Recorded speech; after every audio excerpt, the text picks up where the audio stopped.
Hello, Travis with Tetelestai Bookkeeping and Tax, talking today about allocating your labor costs appropriately. Let's take a look. We're going to apply this specifically to a real estate investing company, but it could apply to other businesses, of course.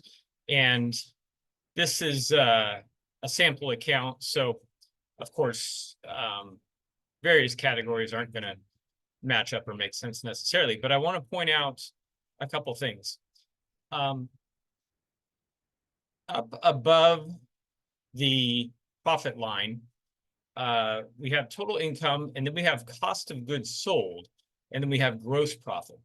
So one of the reasons to put the correct and appropriate transactions into cost of goods sold is you get a gross profit. Now, this is more clear. Usually people think of it in terms of products, physical, tangible products, like making a widget. So you're making a widget and you know that part A, part B, part C, etc., those supplies, that inventory goes into making the product and then it's sold. I would also argue that that is true in, let's say your real estate investment company is doing a flip. The labor that's directly going towards producing revenue and even specifically tied to a property is also cost of goods sold and should be subtracted from your total income to get your gross profit. So here's an example. Let's say, and again, I know these account names may not be appropriate and you can change them as needed, but let's say that you have down here under expenses, cost of labor could be called subcontractor, contractor, wages, whatever it happens to be. And let's open that up and let's say that some of that, if not all, was a contractor or subcontractor that you paid on one of your jobs.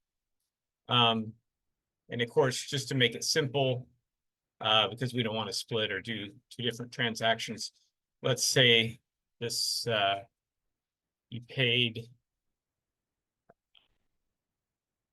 just create one.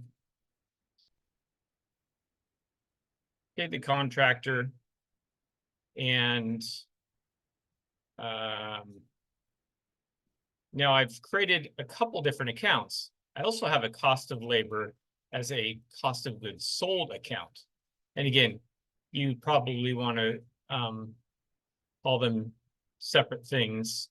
There we go. Cost of labor, cost of goods sold, to make it more clear, but that's just what I'm doing here. Now, if there are multiple transactions in that account, of course, you can move them individually, or you could also use a journal entry to move them. But let's just say this expense for $10,000 corresponds to actually a contractor on a project. And if you're using businesses for multiple entities in one QuickBooks Online file, you could specify there. And if you're tracking properties in classes, you could specify the property there and save and close. And let's go back and now look at the P&L. So it's gone from expenses, and now we have it up here in cost of labor. And so now you can see a gross profit. Of course, you don't want it to be negative, but we didn't adjust everything else. And I would also do the same thing with your supplies and materials. So again, whatever is directly related to producing revenue, I put in the cost of goods sold, and that'll get you to your gross profit. And then general expenses, advertising, transportation, insurance, like these types of things. Equipment rental could be up in cost of goods sold. Job materials, I would definitely put in cost of goods sold. It'd probably go into supplies and materials, and then you're going to allocate business and or class to break it out. Things like your legal and professional fees, That's more general, so leave that down below. And meals, entertainment, office expense, rent, utilities, those kinds of things are just going to be down in expenses. So hope that makes sense and that that's helpful. Any questions, comments, concerns, conundrums?